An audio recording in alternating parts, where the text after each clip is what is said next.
Welcome to the video. In this video I want to take a look at this little thing here. This, believe it or not, is a little camera, a 25mm FPV transmitter. This has 40 channels on it, even has its own little lightweight circular polarized antenna on it too.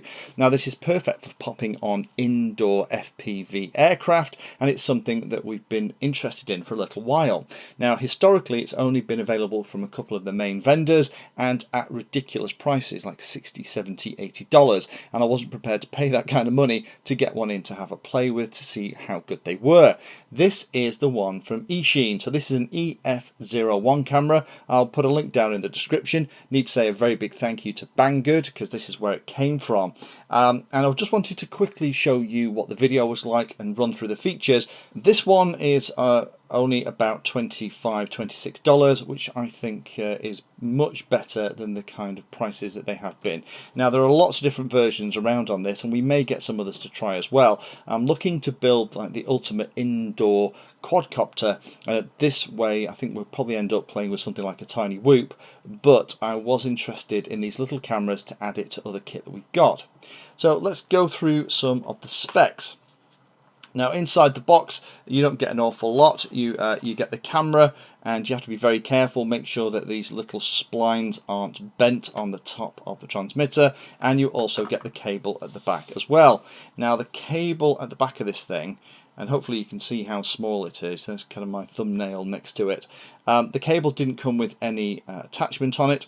I've just crimped on a servo attachment because this runs off 5 volts. So there's a little connector on the back. Now the only other things on the back, when the camera catches up, is there is a little button here in the bottom left hand corner, and as usual it's kind of a long press to change the band, and we have A, B, E, F and race band as well. So this is a full 40 band transmitter, and then a little short press will take you through each of the channels.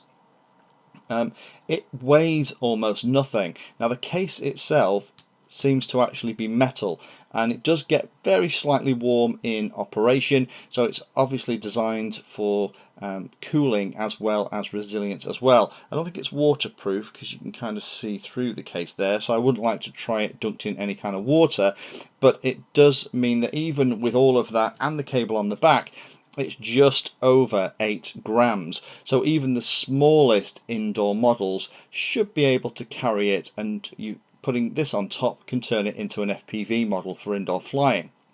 So let me just put some videos up to show you what the video is like in this and some of the good and the bad points. The lens itself is a 2.1mm lens. It is a very small lens actually on here. You can see it's one of those kind of fisheye lenses, and we'll see that in a second.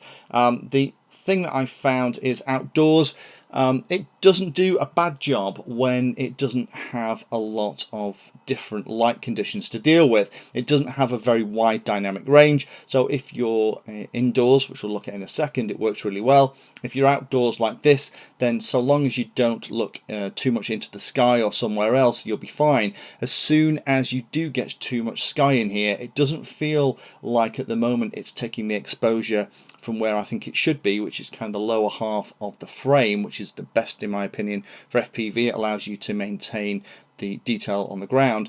It immediately just kind of blacks out and underexposes the ground to overexpose the sky.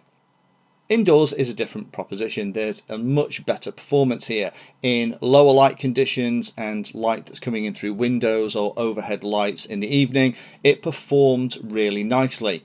The only thing that you're probably noticing here is the amount of fisheye is pretty extreme with the smaller lens, and that does for me mean it's a little bit tricky to fly FPV because it feels like everything is moving around as I pan and tilt the craft to fly indoors. So in summary, what do I think? Well, it's not a bad little camera. I think for the kind of money that they're asking for, it works okay. The reservations that I have about this is the fact that I couldn't use it outdoors. I've tried flying this thing outdoors, and after about 100-120 feet, I'm not getting fantastic performance, but the range is really going to be dependent on the sensitivity of the receiver, whether or not you've managed to bend any of these out of position. Indoors, is fine for indoor flying, but for me that fisheye effect is a little bit too extreme. It makes it feel like I'm flying through some kind of special effect on a science fiction movie.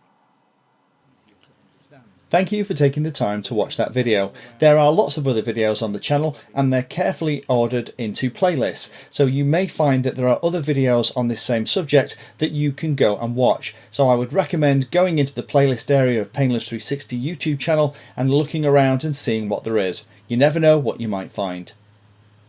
Thanks for watching. Please like, subscribe, and happy flying.